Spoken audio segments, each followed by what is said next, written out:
नमस्कार, मैं हूं रंजीत झा और आप देख रहे हैं HS बिहार। बात ज़्यादा पुरानी नहीं है। 2019 का लोकसभा चुनाव अपने सर पर था। उस समय भी बिहार के सियासत में उथल पुथल का दौर शुरू हो चुका था। बात हम NDA की कर रहे हैं। उस वक्त एक केंद्रीय मंत्री हुआ करते थे और एक समुदाय विशेष को रिप्रेजेंट भी करते थे।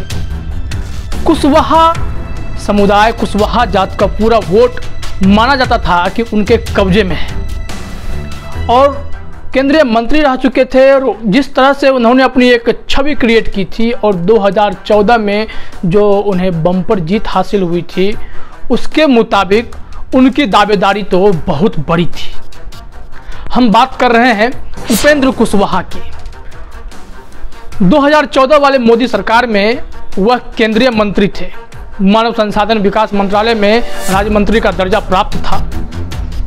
बिहार में शिक्षा के लिए वो बहुत कुछ करना चाहते थे। उन्होंने इसके लिए आंदोलन भी शुरू कर दिया था। बिहार में जबकि महागठबंधन के टूटने के बाद फिर से नीतीश कुमार वापसी करते हैं NDA में, तब से वो NDA के साथ खड़े थे और ऐसे सिचुएशन में उन्हें ऐसा लग रहा था कि बिहार में इस बार सत्ता पलट होगी और वो माहौल बनाना उसी समय से 2020 के लिए भी शुरू कर चुके थे। नीतीश कुमार के खिलाफ तल्ख तेवर, उनका अंदाज यह चीख चीख कर कह रहा था कि शायद वो अब मुख्यमंत्री नीतीश कुमार से पिंड छुड़ाना चाहते हैं या शायद खुद अब मुख्यमंत्री बनना चाहते हैं। वो खुलकर कहने लगे थे कि 15 साल बहुत होते हैं किसी को साबित कर देने के लिए। अब समय आ गया है कि वह पीछे हटे या फिर आगे की राजनीति करें, दिल्ली जाए। उनकी बातों को कहीं ना कहीं बीजेपी से भी समर्थन मिलता दिख रहा था। कई लोग यह दबी जुबान में और खुलकर कहने लगे थे कि हाँ, अब भाजपा का CM कैंडिडेट बिहार में होना चाहिए। और नतीजा क्या हुआ आप सबको पता है। उपेंद्र कुशवाहा अभी किस हालत में है वो आप भी जानते हैं, आपको पता है। कारण ये है कि बिहार के मुख्यमंत्री नीतीश कुमार कोई आजकल के नवसिखुआ राजनीति में नहीं आए हैं। वो राजनीति के वो माहिर खिलाड़ी हैं जिन्हें अच्छे से पता है कि बिहार की सियासत को अपने इर्द गिर्द कैसे घुमाना है, कैसे उन्हें आगे ले जाना है और उसमें जो राहों में कांटे आते हैं या उनके आसपास कुछ ऐसे माहौल तैयार होते हैं, उन्हें कैसे कुचलना है। उपेंद्र कुशवाहा ठीक उसी तरह जैसे आज की बात हम चिराग पासवान से रिलेट करने वाले हैं इसको। पहले उपेंद्र कुशवाहा का वो हालत जान लीजिए। 2019 में उन्होंने जबरदस्त हल्ला बोल किया। ऐसा लगा कि नीतीश कुमार अब बैकफुट पे आ जाएंगे, शायद भाजपा भी उनका साथ छोड़ दे और सियासत पूरी तरह से पलट जाएगी। और शिक्षा की बात उठाने वाले उपेंद्र कुशवाहा, डॉक्टर उपेंद्र कुशवाहा, कुशवाहा जाति के वोट को अपने कब्जे में रखने वाले उपेंद्र कुशवाहा को ऐसा लग रहा था कि 2020 की सत्ता बिहार की उनके हाथों में है। वह सबसे प्रबल दावेदार हैं मुख्यमंत्री कैंडिडेट के NDA से। लेकिन हुआ क्या, नीतीश कुमार के एक सियासी मास्टर स्ट्रोक ने उपेंद्र कुशवाहा की पार्टी राष्ट्रीय लोक समता पार्टी रालोसपा को टुकड़े टुकड़े कर दिए। कई नेता, कई विधायक सब इधर उधर हो गए।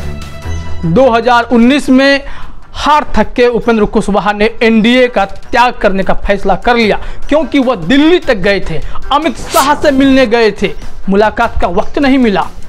सीटों के लिए वो मारामारी कर रहे थे, मुझे इतनी सीटें चाहिए 2019 में, वक्त नहीं मिला। वो आए, बिहार आए, उन्होंने कहा कि मैं NDA छोड़ रहा हूं और वो तेजस्वी यादव के साथ महागठबंधन में जाकर शामिल हो जाते हैं। 2019 का लोकसभा चुनाव होता है और नतीजे आप सबके सामने हैं। उपेंद्र कुशवाहा ऐसी दावेदारी कर रहे थे कि वह पासवान परिवार के वोट में सेंध लगा देंगे, नीतीश कुमार की वोट बैंक में सेंध लगा देंगे, नरेंद्र मोदी की नींव हिला सकते हैं। ऐसी दावेदारी के साथ 2-2 सीट से खड़े हो गए थे। उजियारपुर में भी उन्हें हार का सामना करना पड़ा और फिर काराकाट में भी। तो कुल मिलाकर देखिए, नीतीश कुमार वही के वही बने हुए हैं और उपेंद्र कुशवाहा अब हाशिए पर हैं। अभी भी रैलियां करते हैं, लेकिन वो बात नहीं है जो पहले वो धार दिखती थी। वो वोट बैंक जो उनका दावा था कि कुशवाहा उनके हैं और उनसे जुड़े हुए आसपास के जाति वाले वोट बैंक उनकी है, तो शायद उनकी गलतफहमी अब दूर हो गई। अब बात करते हैं बिहार के प्रेजेंट पॉलिटिक्स की, वर्तमान सियासत की। 2020 है, विधानसभा चुनाव सर पर है और यहाँ पर चिराग पासवान ठीक उसी अंदाज में हैं जो पिछले साल उपेंद्र कुशवाहा थे।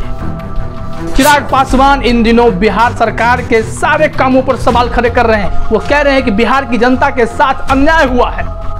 नीतीश कुमार ने उस तरह से काम कतई नहीं किया है जिस हिसाब से एक मुख्यमंत्री को काम करना चाहिए था, और नहीं हुआ है। वह इस बात को लेकर के बिहार फर्स्ट, बिहारी फर्स्ट जैसे यात्रा निकालते हैं और जब भी मौका मिलता है खत के माध्यम से, ट्वीट के माध्यम से या मीडिया के माध्यम से ताबड़तोड़ हमला नीतीश कुमार पर कर रहे हैं। उन्होंने दावेदारी पेश कर दी है कि अगर माहौल ऐसा बन गया, नौबत ऐसी आ गई, तो वो सारे सीटों पर 243 विधानसभा सीटों पर अकेले चुनाव लड़ने का मादा रखते हैं। शायद यह आपको उपेंद्र कुशवाहा की याद दिलाती है। और फिर ये भी कहते हैं कि हमें 42 से 43 सीटें चाहिए, जो कि शायद इस बार मुनासिब नहीं है। 2015 का विधानसभा चुनाव का परिदृश्य कुछ और था। उस समय जदयू भाजपा में शामिल नहीं था। उस समय जो भी लोग थे उनके हश्र आप देख चुके हैं। वो अब क्या हो चुका है, मांझी निकल चुके हैं, कुशवाहा निकल चुके हैं। अभी मांझी फिर से, मांझी एक ऐसे फैक्टर है जिनका इफेक्ट ज्यादा नहीं पड़ता है, लेकिन उनकी पहचान महादलित समुदाय से होती है। तो इससे ये माना जाता है कि मांझी जिधर जाएंगे कुछ ना कुछ दलितों के हित की बात हो सकती है। अब जरा हिसाब किताब देख लीजिए।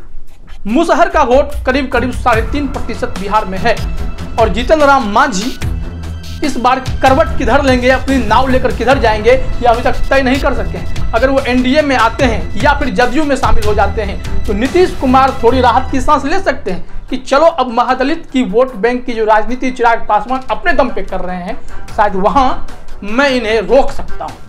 रोक ही नहीं सकता हूं, इसके लिए उन्होंने भले ही महागठबंधन को एक आईना दिखाया, उन्होंने 4 दलित मंत्री के नाम उतार दिए और उन्हें मैदान में उतारा कि आप लोग आइए मैदान में और दिखाइए कि हम दलित के लिए बहुत कुछ करते हैं।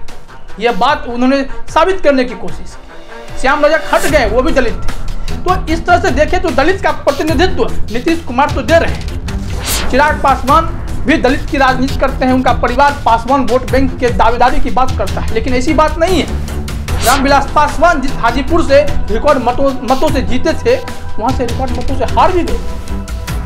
तो ऐसे में यह कहना कि उनका एकाधिकार प्राप्त है बिहार की सियासत में पासवान और दलित वोटों पर चिराग पासवान या रामविलास पासवान का, तो शायद ये गलत होगा कहना। और नीतीश कुमार सियासत के वो मंझे हुए खिलाड़ी हैं, उन्हें पता है कि नवसिखुए जो राजनीति में आते हैं उन्हें ठिकाने कैसे लगाना है। और जो एक्सपीरियंस वाले हैं उनको तो जब उन्होंने उपेंद्र कुशवाहा को साइड किया, तो अब चिराग पासवान कोई बहुत बड़ी बात उनके लिए नहीं भी हो सकती है। तो चिराग पासवान को यह समझना होगा कि बिहार की सियासत में इतना आसान सब कुछ नहीं है जितना आपको लगता है। अगर सामंजस्य की राजनीति बिहार में नहीं बनती है तो बिहार एनडीए में आप देखेंगे कि नीतीश कुमार की पार्टी जदयू और भाजपा, ये दोनों भी काफ़ी हैं बिहार में अपनी पकड़ को मजबूत करने के लिए।